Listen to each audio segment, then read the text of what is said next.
Welcome to the Pathways to Profitability podcast, personal tales of business success, where we hear local business owners' personal stories of their trials and tribulations that got them to where they are today. Here's your host, Cheryl Mucha, CEO of CFO Your Way. Hello, and thank you so much for joining us today. Our guest is Len Garza, owner of Garza Law. Len, thank you so much for being here with us today. Thanks so much for having me, Cheryl. Appreciate it. So I like to just start with telling the audience a little bit about who you are and a little bit about the practice, and then we'll dig into the good stuff. Sure. So I am an attorney. I'm a business owner attorney that owns my own firm. We're 100% fully virtual, based out of Princeton, New Jersey, but we have clients all over the nation, primarily in the Northeast, but also on the West Coast and everywhere in between. So really grown over the last few years. We started just before COVID. We focus on business owners, family businesses, and private companies, and help them grow their business and protect their legacy for them and their loved ones. So I love that you started right before COVID and have grown through COVID. That's not the typical story. So, Right. we don't have that glass ball, right? That we can see. You see the future, Right. but Yeah. good for you. Congratulations. Thank you so much. I mean, on paper, I'm with you, Cheryl. If somebody would have told me what was coming in the next few months, I thought, pandemic, let me go take my business to another established firm. But none of them would have me because they were all on hiring freezes because nobody Right. knew it was coming. So, it's happened so many times, when I talk to other business owners and business owner clients. Like I say, it's like that old Hair Club for Men commercial. Not only do I serve business owners, I'm also a business Right. owner myself. So I know what that's like. I know what that's like to go through cash Right. flow crunches. I Right. know what it's Exactly. like to, okay, payroll is going to be a little bit closer this month or this quarter. What do we do? How do we financially manage things and make sure they're not mismanaged? Just so many hats you have to wear. So yeah, COVID really put that under a spotlight, but we were really blessed to grow and thrive even after that. Right. But I would think that being as, smaller, mid-market, family-owned businesses are your client, that Right, they right. needed you even more during COVID for that advice. And same Yeah. for us. They needed us to help them determine the next step. That's what happened, Cheryl. Everybody for a long time, everybody's reaching around in the dark, right? You go back then. I fielded so many calls. For example, no legislation had been passed yet. The CARES Act wasn't yet. I mean, this was all the first few days, first few weeks where nobody knew what to do. Talked to some business owners where they said, "Len, we're not going to be able to make payroll. What do I do? Am I able to lay off my employees, bring them back?" Words like furlough weren't yet being thrown around that were to become very common in the coming weeks. But now Congress finally asked and passed some legislation and things like that. But so much of it was, you were seeing one thing on the news, but so much of it was just getting on the phone with them and talking through it and letting them know, hey, we don't have clear guidance yet either, but here are maybe some things you can do, and just reassuring everybody. So that goes from me reaching out to other advisor colleagues and saying, hey, what are you hearing? What are you hearing with your clients and your people? Very, very grassroots to keep things moving. Right. But it worked. Yeah. Yeah. And I think you and I kind of ran parallel in that we just made ourselves as available as a resource because there was so much Right. unknown, so many Right. questions. Um, Right. and the information changed day by day. Oh, absolutely.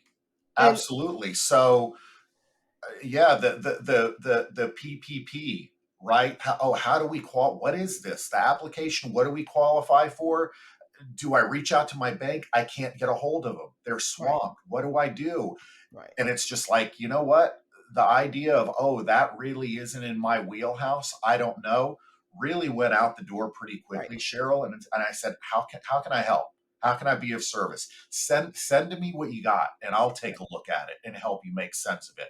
So it Right. really wasn't kind of a question of, oh, is there, for example, for me, is there a contract I can draft? Is there do they need a business entity form? All of that was Was really out the gone. window. Yep. And it really just came to, how can I help? How Right. can I help?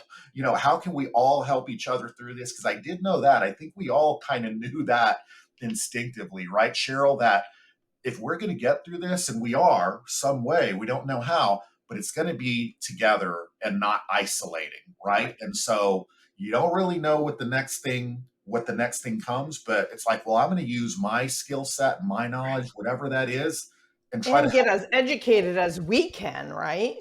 Right. Absolutely. Absolutely. And that continued, right? That just continued because once the CARE Act was finally put through law, well, that didn't automatically clear things, because then I remember felt like I was back in college again, cramming for an exam, right? I had people asking, Glenn, what does this mean? What does this mean for me? Can we get, like, I don't know. This is 800 pages of legislation. I'm trying to read through it, not really even read through, because you can't read through it. I mean, just skim through and try to get the highlights. Then you look at things and it's like, well, what does that mean? Right. What does this or that mean? So really trying to feel your way around in an uncertain environment. And but isn't that just life too? I think Right. too, right? I mean, And it's inevitable. Yeah, exactly. And in those conversations, I always prefaced and ended the conversation with, this is where it stands today, subject to right. change tomorrow, right? Right, absolutely. But then I think, and even then though, I get to thinking, it's like, this is the real value that we're providing, because if it was so simple as to be able to look up on the internet and be able to find an answer, and Chat GPT just comes in my head right Right. now. So many people thinking, well, why do I need this? Why do I need that? I've even heard it before. Oh, well, why do I need a lawyer? Why do I need this? I can Right. something, the right prompt into Chat GPT or whatever the technology of the day is, and oh, this means a sea change, and no, we're not going to need whatever profession anymore. One of my favorite sports announcers is not so fast. We don't really know, right? We don't really, yeah, they show some things here, but if there were all black and white answers, then We'd all be out of jobs, right? straightforward. Yeah, things would be a lot straightforward, but things I look at, I know, reaching out to you, Cheryl, leaning on this, it's like, Cheryl, I'm not a CPA, I'm not a CFO at some of these financial things. It's like I can read this with my lawyer, Right. hat on, but what do you see? It comes Right. down to an interpretation thing, and then you make the best judgment you can Right. going forward, Yeah, right? based So on the it's facts, right? essential. Yeah, yeah, Yeah. that's it. And it's funny, you use the word furlough. I don't think I've heard that word again since 2020, Right. right? It is, and I was saying, it's like, when's the last time I said that? But for a period of months Yes. there, it was in the Yep. vernacular, right? And Yep. so, It yeah, was in every conversation. right, right. Oh my gosh, it's crazy. But yeah, that's um, life in business is crazy. But you mentioned it's another reason why I love and I'm really passionate about having my own firm as a business Right. owner. But even that much more passionate about helping other business owners with the skills that I have. Because when I Right. was working with other law firms, not a business owner there, but representing business owners, I had the knowledge, right, and understood things from maybe a logical and kind of on an intellectual level. Yes, I understood, but to really feel it and feel what things are like, Right. feel that cash flow crunch, feel the up and downs, and like, oh, Right. okay, sales have been a little bit flat, but then whoa, here's a roller coaster spike Right. of where did that's exciting too. But to try to keep an emotional and psychological even keel, because that's what you need to do as a leader of your organization. And that's, I'm sure, what you talk with Oh, yeah. your companies about too. It's just you're the leader, and they're looking for that boardroom and their Right. advice that you provide. that I Exactly. provide to bounce And ideas off of. and I use that coaster analogy all the time because there's highs and lows, right? And if you're Yeah. in the high, you need to prepare for the low. And if you're in the low, you know a high is coming. Right. Right. Right. So it's just hold on tight and it'll And happen. the conviction with which you said that, Cheryl, it's so helpful to business owners who maybe they don't know that high is coming. Maybe they want to believe the high is coming, but wow, this has really been a low period. It's like Right. what's going to happen next? This big loan we have, they're starting to pile up, and what's going on with kind of the overall economy at any certain time? What's the Fed doing? What's Congress or whatever? So easy to get in your head as Right. anybody, but especially as a business owner, because you not only of yourself, even if you're a solopreneur, but especially if you have business partners, you have people, team members, employees, people that depend on you, livelihood. You need somebody to be able to talk to get myself included, to be able to get out of your own head and say, look, Right. we've seen this before. You will get out of it. And then these are some actionable things to pull out of it. So yeah, Right. exactly what you're saying, Cheryl. Yeah, and to be able to, I mean, we're business owners, we're in it by ourselves, but be able to have other business owners like yourself to be able, or myself, to be able to go to and have those conversations is so critical. Absolutely. Absolutely. And then I'm a big believer in coaching. I have a couple Right. of different coaches. One's a lawyer specific coach, another's a non-lawyer by Right. Just design. general I've been in business, a right. non-lawyer, just general business. And because some of the things that we talk here, sometimes I tell with my wife, it's just like, wow, if I could only follow my own advice that I give you or somebody else better for myself, because hey, we're all human at the end of Right. the day. And when things aren't going, you feel like you're so diligent and setting out plans and coaching others and help other businesses when your own plan doesn't seem to be following in lockstep, and Right. and you need to make a few adjustments. Like one of my favorite quotes is that heavyweight boxer Mike Tyson said, everybody has a plan until you get punched in the mouth, right? And so that isn't that life. You have this plan, Right. but there are always these things that come in, these different Right. types of events, and how do you adjust? And that's difficult. That's a challenge, me, everybody included. But yeah, that's where it matters so much, I think, in just remaining connected, not only to advisors, but and this was true Peers. of COVID. Yeah, peers, so much. Lawyers can help. For me, for example, lawyers can help sometimes, but sometimes in my head, I was like, the last people I need to talk with right now are other lawyers. Right. I You need need a numbers guy or a numbers gal, I need a right? numbers guy. I need outside. I'm thinking in a Right. box, and I don't know what that box is, but I know I'm in one. And I need to, and just that realization is so key. And it took me a long time to get through it. And I think a lot of business owners and entrepreneurs are there too, is that you're independent. You're used to being a go getter, pushing things forward, not being passive, being action oriented. But it's important to realize, and this is one for myself too, you're independent, but you're not alone. Right. Right. And this took me a long time to learn personally. I know no business owners deal with it already. You think, well, I'll just take the reins and I'm going to do it. And I'm Right. going to do it all the time. Sometimes that works. That's the And difficult thing. sometimes it It's doesn't. not a black and white thing. But Right. knowing to say, you know what? I need help. I Right. need to ask for help. And having that humility and being wise to be to be able to do that and say, you know Right. what? I don't know.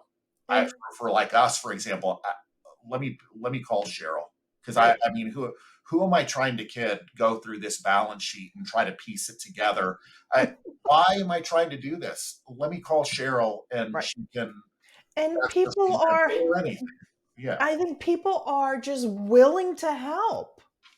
Like, right, I know for right, myself, I'm just willing to, like, right. if I can reduce your stress and get you through something that you otherwise would have taken whatever days or weeks to get through in a very short Right. period of time, I'm all about that. Right, right, and I'm very much in line with that too, Cheryl. I was talking with a potential client, became a client yesterday, and we were talking. I mean, you know how especially what we do, Cheryl. You can get it's so easy to get so technical, right? Both with from the financial and CP end and CPA end, and me from the legal, and really just step out from the forest, from the trees, and say, look, at the end of the day, all this planning that we're talking about, what is it, right? Let's not confuse things. It's peace of mind at the Right. end of the day. And everybody in the room, like, they shook their heads. It's like, hey, don't get wrapped up in, for example, we were doing business and trust planning, so things can get kind of complex as to how to structure things. And I could tell there was a little bit of a sense of overwhelm. I was like, hey, this is normal, but let's back out a little bit and realize at the end of the day, what is this? Getting all of this done is about peace of mind, Right. and so many things. So I'm not having peace of mind when I'm trying to go through numbers, racking my brain. But if I can call somebody for like you, where that's your, I read in this book, they call it this zone of genius, right? Right. This area that's easy for you, or Right. you, what's the words they use? It's like, oh, it's like your mind is dancing or singing, whereas somebody, it's like pushing up through snow uphill, you Right. know. Um, And it, we can't all be find those experts people. in all of it. We Yeah, can't. right, right. So it's just about having those people. To have those Mhm. people, you have to find those people, Right. right? Connect and get over connected. And that really wasn't me earlier in my career. I very much was kind of siloed in an office and just grind away at the work. Right. But you reach a certain point, or I reached a certain point at some time where it's like, Len, you really got to connect not only with other lawyers within your own firm that you work with, connect to the broader business and Absolutely. non-business community, and you never know where that can lead. And through COVID, oh my gosh, what a lifesaver it Right. was, being connected to other people Yeah, to and we find out were what's able going to on. open those networks during COVID because there Right. was no more of this Yeah. face to face, it was virtual. Absolutely. Absolutely. And and it's so amazing, Cheryl. Our firm, that's really what helped us grow. We were pretty much solely focused with probably 90, 95% New Jersey clients, Mhm. maybe a few New York outside of that, but it was very geographically based. Right. Once COVID Doesn't hit and doesn't have to everybody be. was meeting in this box, right? We'd be hitting it off on a call in a breakout room. Oh, what part of New Jersey are you from? New York. Oh, I'm in Boston. Oh, Len, I'm in, Doesn't matter. California. Oh, Len, I'm in Texas or wherever. But by that point, you would have already started building up a rapport with Right. people, and you realize, I want to keep in touch. Let's keep building this relationship. And in some cases, let's work together. I hired other people that way, vice versa. They've hired, because at the end of the day, it is tremendously gratifying that it's just like, we're all people and making connection. Right. Geographical boundaries, they don't have to be a boundary at all. And so Exactly. And it's our business really grew. Yeah, and it becomes more about the connection and the fit and the ability to do what, provide the service that the client needs, and it doesn't matter where you are. absolutely. Absolutely. So that is a thing we've been adjusting to the last few years, but I love it. I Yeah. love the, being able to connect on that level. Right. Um, and I that other people feel that way too. Yeah, everyone's accustomed to it now, but I just wanted to Yeah. get back to your journey. So, you worked Sure. for a firm or a couple different firms, and Multiple then firms. yeah, Right. I what was a was job that hopper. I what was a was that job thing that hopper, said, right? "I wanna do this, I wanna open my own firm"? It was something that was in me for a long while, Cheryl. It was like this seed, but I never knew whether I was going to go for it or really do it because of fear. And there's that saying, like, everything you want is on the other side of fear, right? And I'm a big I love quotes, right? So anybody can throw quotes at me all the time, and I'll just eat that stuff up like at a buffet. I just love it because I've just found so much inspiration for it. But for a long time, I would have been scared or probably ashamed to admit it at the time, but I was scared. I was scared for over a decade, 15 years working for other law firms. Um, and I would hop from one firm to another. I think the longest I stayed at any firm was maybe 3 years. And I had to ask myself, well, why was that? Why do I keep moving? What am I looking for? I mean, for a while, I didn't know. It seemed like, okay, am I chasing a title? Am I chasing to be made senior this, senior that, or partner this, or managing whatever? And for a while, I thought that was the case. And when I reached that title, I realized, this is it. I want Right. something more. Yeah, this isn't Yeah, really what I want, right? Or what I thought it would really what be. I want. And through a lot of praying, a lot of soul searching, a lot of talking to my family and my wife, I eventually decided, you know what, my next move, I think I'm going to go for this. Right. Of course, I planned maybe to do it a few years later than it actually happened, right? So now looking back, hindsight 2020, it's like I wouldn't have gone off on my own unless I was forced to, right? I was at the edge of that cliff, and it's Right. like, okay, Len, jump. Right. And life has a way I've found of doing that. And if you have faith and you prepare and you focus on what you can do, and again, you have faith, you reach out to those, get the right Right. counsel, get the right people in your team to talk. Things just took off, and it took off in my mind against the odds in my Right. mind. Because yeah, like I said, if you would have said, Len, we're entering this pandemic, you've never been through anything like Right. this before, Right. and it's impossible to say, oh, this is going to happen, or the states or the Fed is going to do this or whatever. Nobody knows yet. So you're going to have to go do fly off on your own in this environment of uncertainty. That would have been enough to say, no, no, I'm not doing it. But Yep. I was forced into that situation, and really haven't looked back, Cheryl. It's really been kind of a dream ride. It's been great. And it's funny too though, because that's a very common theme. The fear Mhm. of taking that leap.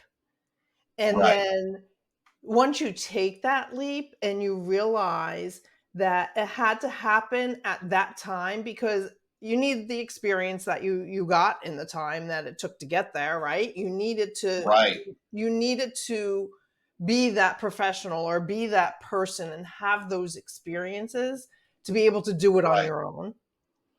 And right, then on the other side of it, we learn, oh wow, I'm an entrepreneur now. Now I can need to deal with the legal, the mhm, accounting, the marketing, the employees, the HR part of it right, that we never had to deal with when we right, worked a job, right? But right, right. somehow it all comes together, right? And here we are. Still, and I think what you said, I was under the disillusion initially. I got over it really quick. I was under the disillusion that, oh, because I'm a lawyer, I know so many laws, I have business owner clients, this is going to be easier for me, and I'm going to be able to do it without a hitch. Well, maybe that might have been true regarding some things, but very quickly I realized there was a ton that I did not Right, know, um, as far as marketing, as right. far as clients, how do clients find you? Boy, was that a rude awakening, thinking, Len, you can be the greatest we do in the world, but if nobody Right. knows about you and you don't know Exactly. how to get people to know about you, who cares? Good luck. And that is something I continue to work on, read, feed my mind, videos, We're coaching, always learning. always learning. And I think you have to be, as a business owner, to be the best business owner you Right. can be, Cheryl. For me personally, um, once you stop learning, I don't know, that's where things can get to stagnate. And then, so it's almost, that's my motivation. I love learning, number one, but also it's just like, hey, whenever I stop learning or think I know enough about this or Right. fool myself, oh, hey, Len, you know about this? Life has a way of humbling you and showing Uh-huh. you, yeah, you don't know everything. Now you need to go to the next level, right? So there's some respites of, I get a time to breathe a little bit in Right. business, It's but the roller coaster again, right? they don't last for long because if you want to go to the next level, there are going to be other challenges that I myself and any business owner has to go beyond Right. and get. And it's going to include knowledge. It's going to include who you know. It's going to definitely include having faith Right. because if it was all set together and you make the move, there's no challenge, right? Right. There's always some set of uncertainty Right. with getting to the next level, whatever that is. I mean, whether it's a revenue level in your company, Right. whether it's hiring was a huge one for me. Oh yeah, So me long I too. thought I wanted to be solo. People are inherently unpredictable. I've seen it from the companies I've been at. I'm going to manage me. That's what I can do. Right.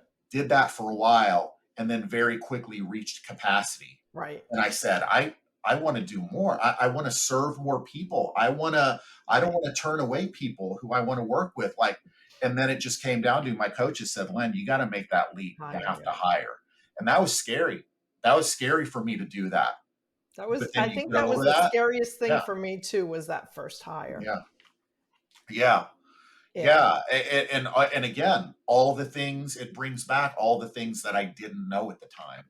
Well, I want to hire and I want to do it what my coach is saying the right way. And well, what's the right way? It's like, well, Len, you want somebody to come in, um, okay, well, I'd been using, still do freelancers, contractors here and there, but this is like my first full-time employee. It's like, well, Len, that means, the right salary, which was scary for me at the time. Benefits.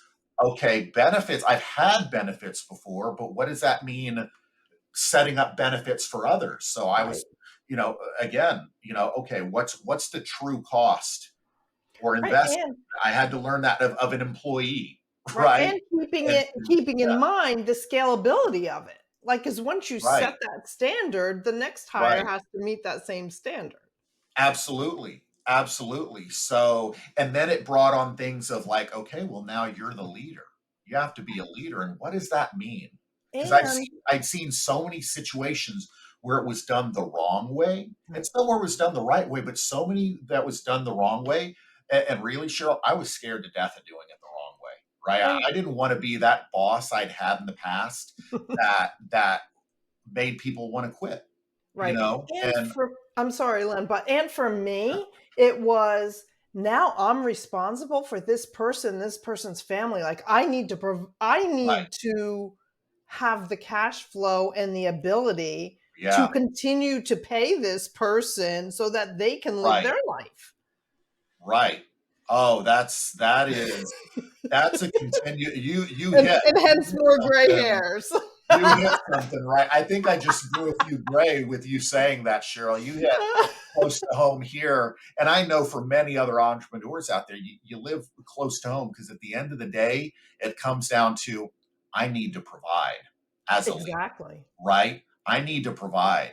And this isn't about balance sheets. This isn't about contracts. This isn't about what we trained or what we know to do. Nope. This is, yes, it's about all that, but it's bigger than that. Right.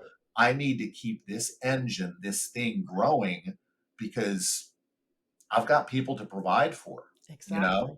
Exactly. And that's an amazing and fantastic thing, but it's also Scary too. tremendous responsibility, Exactly. right? And as you keep growing, so but I found and I can tell you feel the same way.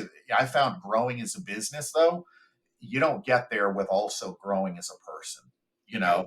At least for me, you have to grow the faith, have to grow the can I do this? Right. Yes, I can do this. I need to do this. Yeah. Not doing this is not an option. And you just go forward and you get things done. And again, it goes back to the fear, right? And overcoming that Right, fear and knowing that something good is on the other side of that fear. Well, Len, right, thank you right. so much. We could talk for probably another hour and a Oh, half, right? absolutely. Um, Absolutely. lots of great things came up there that we could have really dug into, but I'll leave that Right. for our listeners to reach out to you to have a Yeah. deeper conversation about some of these points. So thank you so much for being here and spending the time with me today. And to our audience, thank you so much for listening in. This and all of our episodes are on our website at pathwaystoprofitability.com. So thank you so much and Thank you, have a Cheryl. wonderful day. Thank you too. Take care, everyone. That's it for today's episode of Pathways to Profitability. Remember to ask yourself, where can I pay my success forward today?